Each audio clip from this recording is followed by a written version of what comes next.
ce précieux trophée et accrocher enfin une deuxième étoile sur leur maillot.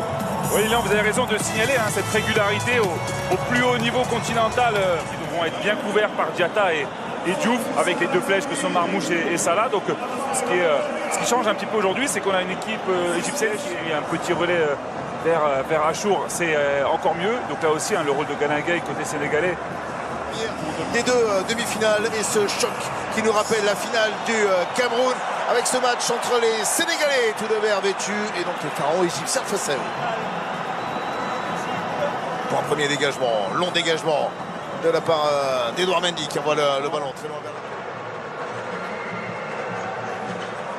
la... Après, de part et d'autre, voilà, on a beaucoup de joueurs. C'est vrai que c'est un peu stupide puisque ces cartons jaunes avaient été blanchis. Attention quand même avec l'action de Nico Jackson qui n'arrive pas à cadrer mais qui pour redonner le ballon dans l'axe avec Habib Diarra. Mais Pape Gueye est encore là à la récupération et je pensais qu'il obtiendrait un coup franc qui ne lui a pas été accordé par l'arbitre gabonais.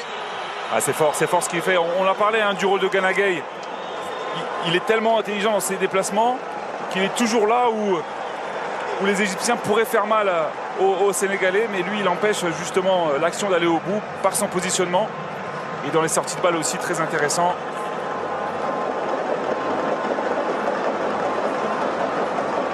Il manque un peu de justesse technique côté sénégalais pour vraiment que les actions puissent aller au bout, mais ils sont pas loin, notamment avec l'activité de Pape Gueye, très complémentaire de Ghana.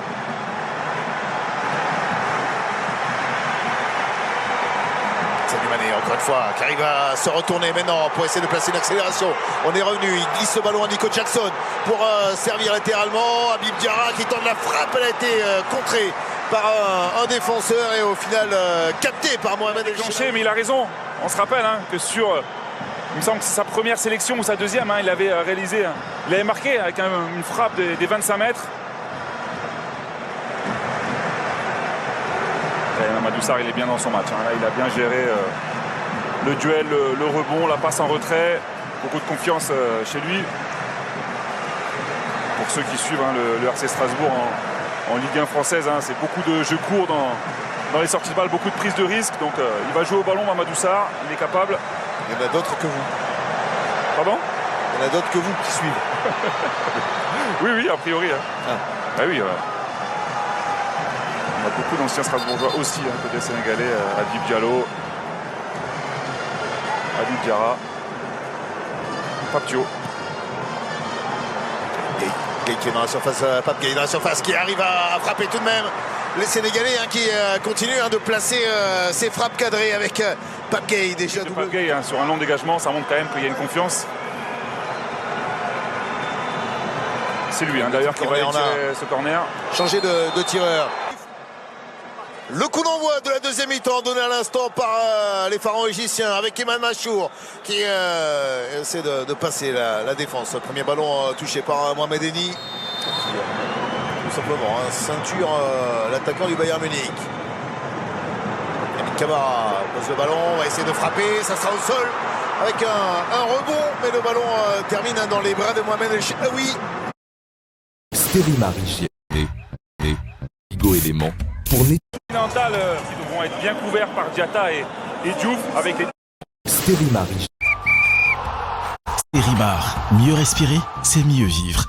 Encore une fois dans quelques jours, soulever ce précieux trophée et accrocher enfin une deuxième étoile sur leur maillot. Oui, Lilian, vous avez raison de signaler cette régularité au plus haut niveau continental qui devront être bien couverts par Diatta et Diouf avec les deux flèches que sont Marmouche et Salah. Donc ce qui change un petit peu aujourd'hui, c'est qu'on a une équipe égyptienne qui a un petit relais vers Achour, c'est encore mieux. Donc là aussi, le rôle de Gana Gueye côté sénégalais. Des deux demi-finales et ce choc qui nous rappelle la finale du Cameroun avec ce match entre les Sénégalais tout de vert vêtus et donc les pharaons égyptiens face à eux. Pour un premier dégagement, long dégagement de la part d'Edouard Mendy qui envoie le ballon très loin vers la... Après, de part et d'autre, voilà, on a beaucoup. Les Sénégalais avec Crépin Diatta qui venait, mais l'arbitre décide de siffler. Le coup d'envoi de la deuxième mi-temps donné à l'instant par les pharaons égyptiens avec Eman Machour qui essaie de passer la défense. Premier ballon touché par Mohamed Eni. Tout simplement, ceinture l'attaquant du Bayern Munich. Lamine Camara pose le ballon, va essayer de frapper, ça sera au sol avec un rebond, mais le ballon termine dans les bras de Mohamed El Chenaoui. On sait que c'est une de ses qualités, on l'a souligné tout à l'heure. Des frappes à 20-25 mètres.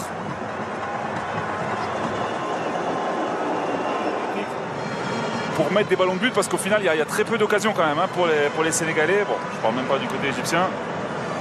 Mais ça veut dire quand même que sur l'avant-dernière passe ou la dernière touche, il manque quelque chose.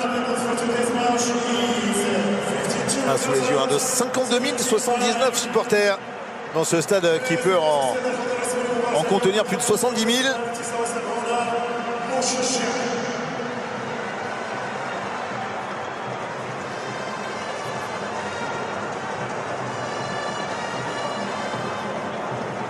C'était bête quand même.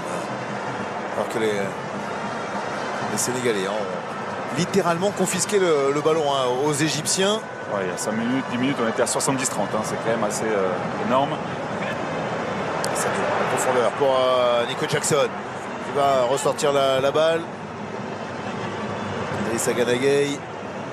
Benax pour Lamine Camara de loin qui s'essaye à la frappe. Ça revient. Sadio Mané la frappe. Sadio Mané pour le but sénégalais sur la tentative de Lamine Camara contré par la défense égyptienne. Il a suivi Sadio Mané, son numéro 10, pour faire trembler les filets de Mohamed El Chenaoui. Et à moins d'un quart d'heure du terme de cette demi-finale, voilà le Sénégal qui se libère, le Sénégal qui libère un peuple grâce à son numéro 10, Sadio, pour mener 1-0. On parlait de la possibilité de frapper à 16-20 mètres face à un bloc bas, face à un deuxième ballon. On attendait plutôt Pape Gueye, on attendait Lamine Camara, et c'est venu de Sadio Mané. On va évidemment attendre, parce que là on voit les Égyptiens réclamer une faute de main, sans doute sur le...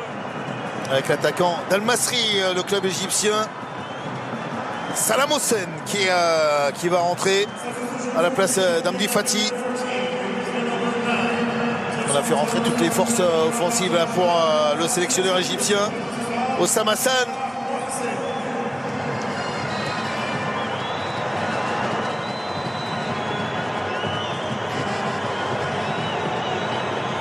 Ciseaux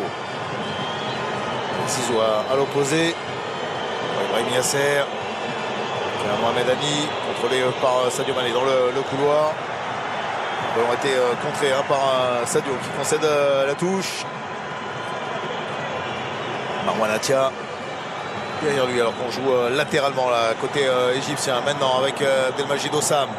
Cherche la profondeur pour Zizou de la poitrine qui peut donner. Zizou encore une fois une déviation avec Omar Marmouche. La frappe, elle termine dans les bras d'Edouard Mendy. Cette frappe tentée par Omar Marmouche, l'astre égyptien qui n'arrive pas à surprendre le gardien, le rempart sénégalais.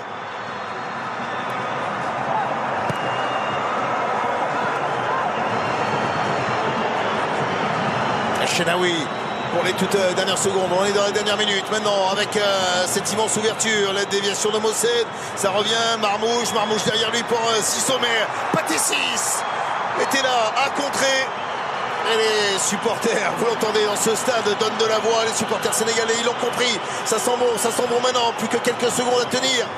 Quelques secondes encore qui les séparent de ce bonheur. Mossed qui essaie de se retourner. Monsieur Hatcho fait signe de continuer à jouer. Le ballon va sortir.